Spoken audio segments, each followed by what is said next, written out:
சட்டத்திற்கு புறம்பாக செயல்படக்கூடிய முடிவை எந்த அடிப்படையில் ஆர்.என். ரவி எடுத்தார்?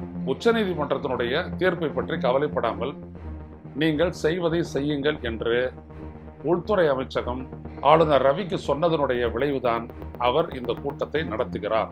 இது தெளிவாக தெரிகிறது. ஆளுநருக்கு வேந்தர் என்கின்ற அதிகாரமே பறிக்கப்பட்ட நிலையில் வேறு எப்படி அவருக்கு அதிகாரம் என்பது இருக்க முடியும்?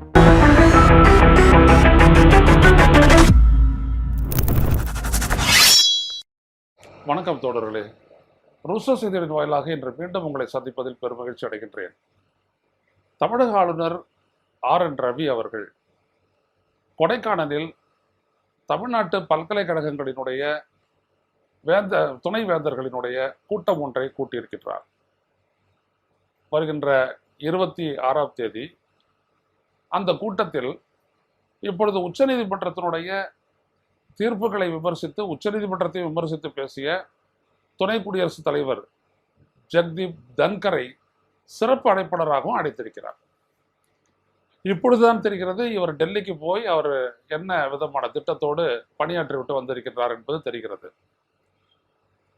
முதலில் இங்கே நாம் புரிந்து கொள்ள வேண்டியது என்னவென்றால், உச்சநீதிமன்றம் எந்த சட்ட மசோதாக்களை எல்லாம் தமிழக அரசு நிறைவேற்றி அனுப்பி அதனை ஆளுநர் ரவி குடியரசுத் தலைவருக்கு அனுப்பினாரோ, அதை அப்படியே கிடப்பில் போட்டாரோ, அந்த 10 மசோதாக்களையும் நடைமுறைக்கு கொண்டு வரத்தக்க வகையில் அவைகளை நாங்கள் அதற்கு ஒரு ஏற்பிசைவு சட்டபூர்வமாக கொடுத்து விட்டோம் என்று அரசமைப்பு சட்டப்பிரிவு 142 கீழ் இந்திய உச்சநீதிமன்றத்தினுடைய 2 நீதிபதிகள் கொண்ட பெஞ்ச் தீர்ப்பளித்ததோ, அந்த இடத்திலேயே அந்த பல்கலைக்கழகங்களுடைய வேந்தர் என்கின்ற ஒரு அதிகாரம் ஆளுநரிடமிருந்து பறிக்கப்பட்டு விட்டது. ஏனென்றால் அதற்குரிய சட்ட மசோதாக்களைத்தான் தமிழ்நாடு சட்டப்பேரவை நிறைவேற்றி அனுப்பி வைத்தது. அப்படிப்பட்ட ஒரு சூழலில் ஒரு அதிகாரம் பறிக்கப்பட்ட ஒரு ஆளுநர் தமிழ்நாடு பல்கலைக்கழகங்களினுடைய துணைவேந்தர்களை நியமிக்கக்கூடிய அதிகாரம் பெற்ற வேந்தராக இருந்த ஆளுநர் அந்த அதிகாரம் பறிக்கப்பட்டு விட்ட பின்னர் எந்த அடிப்படையில் அவர் துணைவேந்தர்களுடைய மாநாட்டை அல்லது கூட்டத்தை கூட்ட முடியும்? இதுதான் இங்கே பெரிய கேள்வி. தெரிந்தே சட்டத்திற்கு புறம்பாக செயல்படக்கூடிய முடிவை எந்த அடிப்படையில் ஆர்.என். ரவி எடுத்தார்? எந்த அடிப்படையில் இப்படி ஒரு உண்மை இருக்கிறது, இப்படி இந்தியாவினுடைய உச்சநீதிமன்றம் அளித்த தீர்ப்பிற்கு முரணாக ஆளுநர் ரவி செயல்படுவது புரிந்தும் கூட எந்த அடிப்படையில் குடியரசு துணைத் தலைவர் ஜெகதீப் தன்கர் அந்த கூட்டத்திற்கு வர ஒப்புக்கொண்டிருக்கின்றார்? இதுதான் கேள்வி, வேறு ஒன்றுமே இல்லை. இங்கே இப்போ யூடியூப் சேனல்ல பலரும் பல விதமாக எழுதியிருந்தாங்க. ஸ்டாலினுக்கு ஒரு உச்சநீதிமன்றம் கொடுத்த அந்த அடி மோடி அரசிற்கு, அப்புறம் இங்கே அந்த நிறைவேற்றப்பட்ட சட்டங்களினால் அதிகாரம் பறிக்கப்பட்ட நிலையில் ஆளுநர் பதவி விலகுவாரா, அவரை பதவி நீக்கம் செய்வது தொடர்பாக ஆலோசித்து வருகிறது, கெட் அவுட் என்றார் அமித்ஷா, என்னென்னவோ போட்டாங்க. இந்த நிகழ்விலிருந்து என்ன புரிகிறது என்றால், உச்சநீதிமன்றத்தினுடைய தீர்ப்பை பற்றி கவலைப்படாமல் நீங்கள் செய்வதை செய்யுங்கள் என்று உள்துறை அமைச்சகம் ஆளுநர் ரவிக்கு சொன்னதனுடைய விளைவுதான் அவர் இந்த கூட்டத்தை நடத்துகிறார். இது தெளிவாக தெரிகிறது. ஏனென்றால் அதிகாரம் பறிக்கப்பட்ட ஒருவர் எவ்வாறு கூட்ட முடியும்? இங்கே கூட பத்திரிகைகளில் இங்கே இன்னைக்கு இந்தியன் எக்ஸ்பிரஸ்ல நீங்க பார்த்தீங்க அப்படின்னம்னா அதில் தலைப்பு செய்தியே இதுதான். என்ன அப்படின்னம்னா, the governor may not get to appoint VCs but retains a lot of powers on universities. பல்கலைக்கழகங்களுக்கு துணை வேந்தர்களை நியமிக்கக்கூடிய அதிகாரத்தை ஆளுநர் இழந்து இருக்கலாம், ஆனாலும் பல அதிகாரங்கள் இன்னமும் அவர்களிடம் இருக்கின்றன என்று சொல்லுகிறார்கள். என்ன என்று சொன்னால், அவருக்கு தமிழ்நாட்டில் உள்ள பல்கலைக்கழகங்களில் அதனுடைய செனட்டும் சிண்டிகேட்டும், அதாவது அதனுடைய நிர்வாக அமைப்புகள், செனட் சிண்டிகேட் அப்படின்றது நிர்வாக அமைப்புகள் நிறைவேற்றக்கூடிய தீர்மானங்களை, எடுக்கக்கூடிய முடிவுகளை நிராகரிக்கக்கூடிய வீட்டோ பவர் இன்னமும் அவரிடம்தான் இருக்கிறது என்று சொல்லுகிறார். இந்த இந்தியன் எக்ஸ்பிரஸ் பத்திரிகையில் சொல்லப்பட்டிருக்கிறது. இங்க கவனிக்க வேணும், அது எங்க நிரூபிக்கப்பட்டிருக்கிறதுன்னா உடனே அவங்க போறாங்க. எப்ப இந்த சட்டத்தை கிடப்புல இருந்த காலகட்டத்தில் இங்கே மதுரை காமராஜர் பல்கலைக்கழகம் முதுபெரும் பொது உடைமை தலைவராக இருந்த என் சங்கரையா அவர்களுக்கு போஸ்ட் டாக்டரேட், விடுதலை போராட்டத்தில் ஈடுபட்ட அந்த தலைவருக்கு அவரை கௌரவிக்கக்கூடிய வகையில் அவருக்கு முனைவர் என்கின்ற ஒரு பட்டத்தை அளிக்கும். அவர் கௌரவ டாக்டர் என்று கூட சொல்லுவார்கள் அந்த பட்டத்தை. அவ்வாறு எடுத்து மதுரை காமராஜருடைய செனட் எடுத்த முடிவை ஆளுநர் வீட்டோ செய்து நிராகரித்தார் அல்லவா என்று குறிக்கிறார்கள். அது கடந்த காலம். அவ்வாறு நடந்த போது ஆளுநர் வேந்தராகத்தான் இருந்தார். ஆனால் இன்றைக்கு அவர் வேந்தராக இல்லை.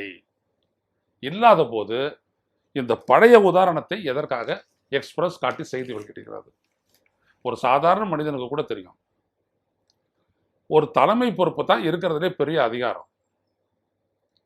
வேந்தர் என்கின்ற அதிகாரம், by virtue of he being the governor of the state of Tamil Nadu, he becomes the chancellor for all universities in the state. இதுதான் அதனுடைய எக்ஸ்பிளிசிட் மீனிங், வெளிப்படையான அர்த்தம்.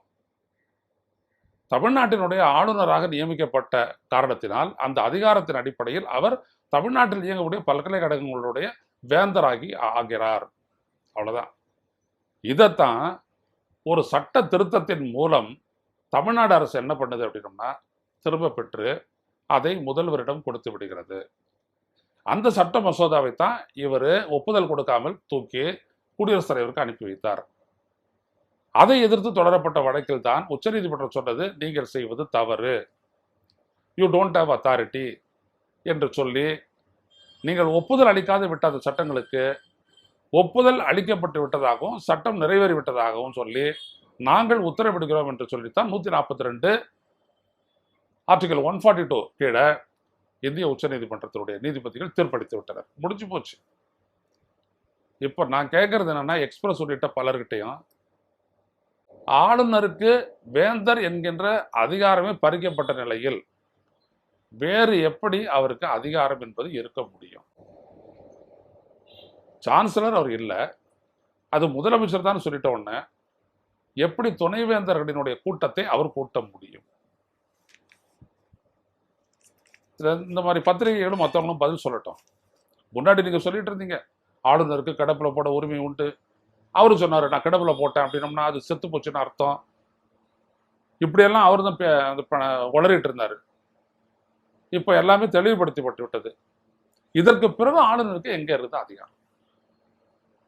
நியமன அதிகாரமே இல்லை என்று சொல்லிவிட்ட போது மற்ற அதிகாரங்கள் எங்கிருந்து இருக்கும் சொல்லுங்க?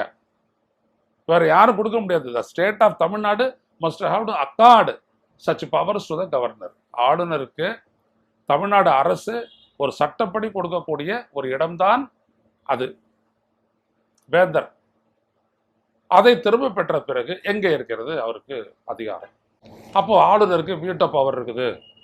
சிண்டிகேட்டை வந்துட்டு நிறைவேற்றக்கூடிய தீர்மானம், செனட்டை நிறைவேற்றக்கூடிய தீர்மானம், அதையெல்லாம் அவர் வீட்டோ பவர் வச்சுக்கிட்டு நிராகரிக்கக்கூடிய அந்த அதிகாரம் தான் போயிடுத. அது யாருக்குரியது? அந்த அதிகாரம் வேந்தருக்குரியது. வேந்தர் தான் தமிழ்நாடு முதலமைச்சர் அப்படின்னு ஆகி போயிட்டாரு. அப்புறம் இவருக்கு எங்க இருந்து அந்த அதிகாரம்? இப்ப நாளைக்கு ஒரு கூட்டுறாரு, கூட்டக்கூடிய அந்த கூட்டத்திற்கு பல பல்கலைக்கழகங்களுடைய துணைவேந்தர்கள் வரலன்னு வச்சுக்கோங்க, என்ன நடவடிக்கை எடுக்க முடியும்? இவரால கேள்வி கேட்க முடியுமா?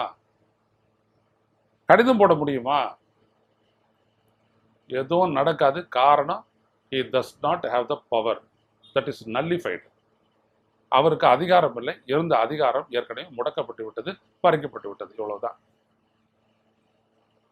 சரி, இதெல்லாம் தெளிவா தெரியுது. பிறகு எதுக்காக இவர் கூட்டுறாரு?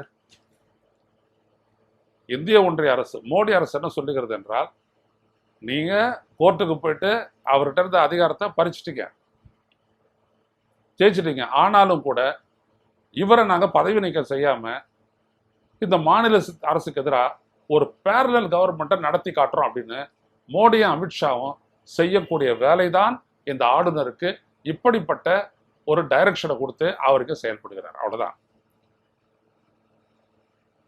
எந்த அதிகாரமும் கிடையாது.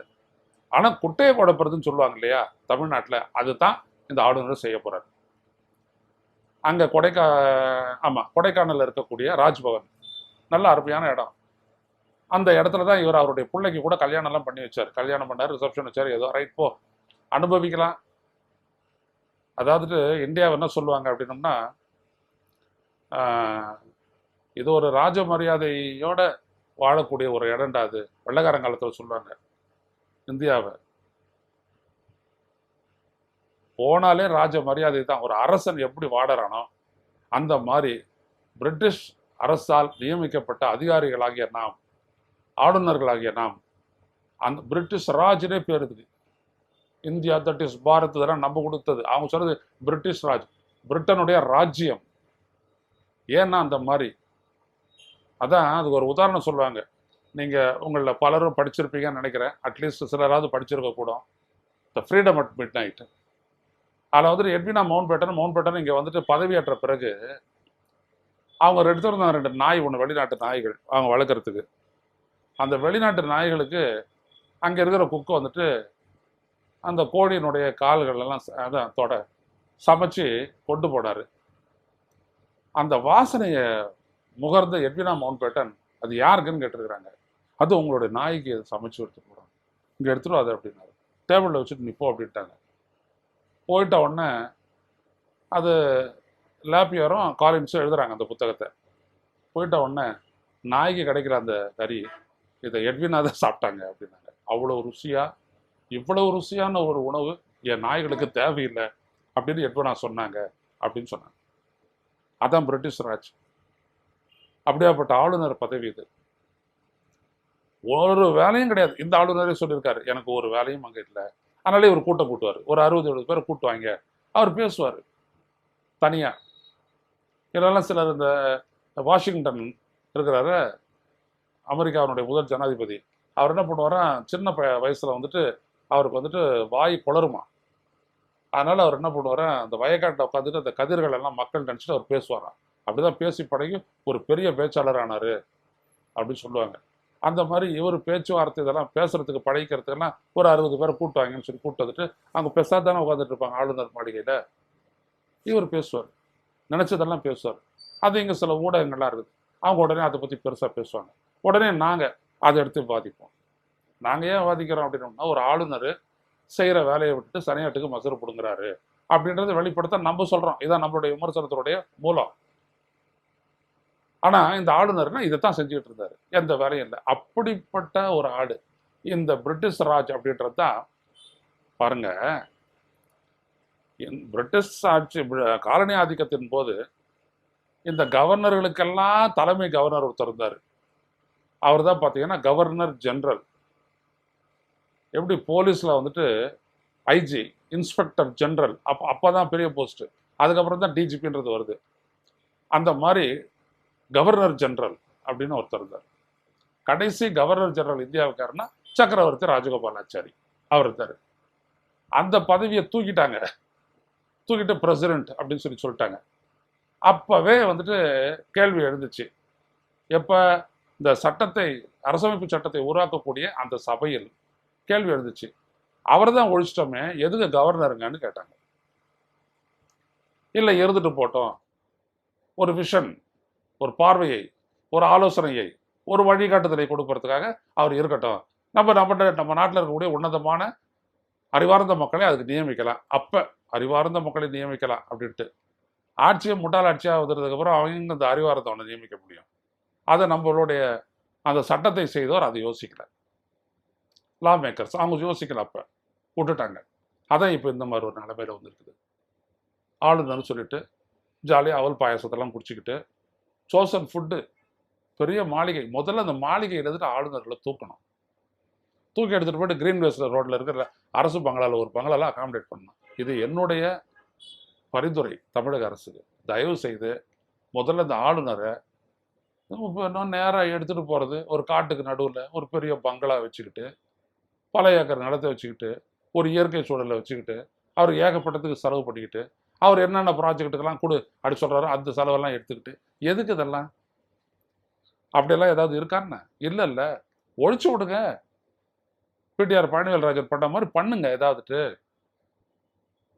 அப்படியெல்லாம் பண்ணி முதல்ல கொண்டு வாங்க. இங்கே போனாலும் கவர்னர் பவன், ராஜ்பவன். அங்கே போனால் மும்பையில் நான் விபிசிக்கு சந்திக்கும் போது போனேன்.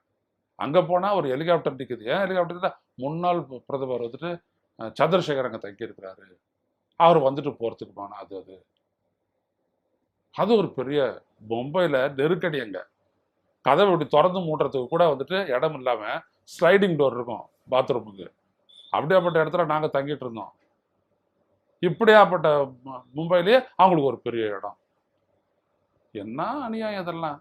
இப்படி ஆளுநருக்கு வந்துட்டு எலேட்டடு பொசிஷன், எக்ஸால்டட் ஹவுஸு, பயங்கரமாக எல்லாத்தையும் தூக்கி கொடுத்துவிட்டு எதுக்கு அவங்களெல்லாம் அப்படி வாழ வைக்கிறீங்க? தேவையில்லை. இப்போ அவங்கள வச்சுட்டு பாருங்கள் என்ன பண்ணுறாங்கன்ட்டு. உடனே ஒரு பேரலல் கவர்மெண்ட் மாதிரி உங்களுக்கு அதிகாரம் இல்லாத இருக்கலாம், நான் இந்த இன்னும் என்ன பண்ணுறீங்க பாரு. ஒரு மோதலை உருவாக்குறது. மோதலை உருவாக்கி நான் செய்கிறேன், உங்களால் என்ன பண்ண? ஒன்றும் பண்ண முடியாது. அரசியல் சட்டப்படி ஒரு ஆளுநர் என்ன வேணாலும் பண்ணிக்கிட்டு இருக்கலாம், எந்த பைத்தியகாரத்தனம் வேணாலும் பண்ணலாம். இப்போ பண்ணுறது அதானே.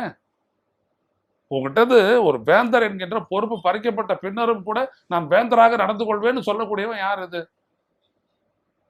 பொம்மை ராஜா. இந்த வீட்டில் அந்த பொம்மைகள் எல்லாம் வச்சுட்டு குழந்தைங்க விளையாடுவேன்னா அதான் ராஜா, தங்கச்சியை கூப்பிட்டு நீ தாண்டி மகாராணி அப்படின்னு சொல்ற மாதிரி தானே இது. இப்படிப்பட்ட ஒரு வேலையை செஞ்சுக்கிட்டு இதனால பிரச்சனையை உண்டாகுதுன்னு வச்சு இவர் ஒரு சும்மா இருப்பாரா? அவர் டெல்லியில் உட்காந்துக்கிட்டே வாயை விட்டது தான் நம்ம இன்ன வரைக்கும் பேசிட்டு இருக்கிறோம். அவர் சும்மா இருப்பாரா? ஜெகதீப் தன்கர் அவர் இஷ்டத்துக்கு விடுவார். தமிழ்நாட்டில் என்ன இருக்குது? தமிழ்நாட்டில் ஒன்றுமே இல்லை, எதுலையுமே தரம் இல்லை, எதுலையுமே முன்னேற்றம் இல்லை, படிப்பெல்லாம் சுத்தமாக போச்சு, என்னைக்கு ஆளுநர்கிட்ட பறிச்சிட்டாங்களோ இன்னும் மோசமாக இப்படின்னு அவர் ஏதாவது பேச போறாரு ஜெகதீப் தன்கர். அது இங்கே உடனே பிரச்சனையாகும். பிரச்சனையாச்சுன்னா என்ன பண்ணுறது? அதையே காரணம் காட்டுற தமிழக அரசு சட்டம் ஒழுங்கு சரியில்லை. இதுதான் வேலை, டெல்லியினுடைய வேலை. எனவே இவ்வளவு மோசமான ஒரு குயுக்தி மிக்க ஒரு மனப்பான்மையோடு தான் ஆளுநர் இதை செய்கிறார். அதிகாரம் இல்லை என்று ஆகிவிட்ட பிறகு அமைதியாக உச்சநீதிமன்றத்துடைய தீர்ப்பை ஏற்றுக்கொண்டு செயல்படக்கூடிய ஒரு மக்களாட்சி மனநிலை இல்லாத காரணத்தினால் அவர் இவ்வாறு செயல்படுகிறார். அவரை டெல்லி அதனுடைய நோக்கங்களுக்காக ஊக்குவிக்கிறது. அதுதான் ஆளுநர் கூட்டியுள்ள துணைவேந்தர்களுடைய மாநாடு. அதில் தான் ஜெகதீப் தன்கர் பேச இருக்கிறார். பேச போற ஒரு முதலமைச்சரும் ஸ்டாலினை தடுப்பாருன்னு நான் நினைக்கல. நடத்தட்டும். ஆனால் ஆளுநர் அவர் தானே, அங்கே இருக்கிறது ராஜ்பவன் தானே, நடத்தட்டும். என்ன ஆகுது அப்படின்றத தமிழ்நாட்டு மக்களை புரிஞ்சுக்கிட்டோன்னு அவர் விட்டுடலாம். நாமளும் புரிஞ்சுக்குவோம். நடக்கிறது என்னன்றதை பார்ப்போம். மீண்டும் சந்திப்போம். நன்றி, வணக்கம்.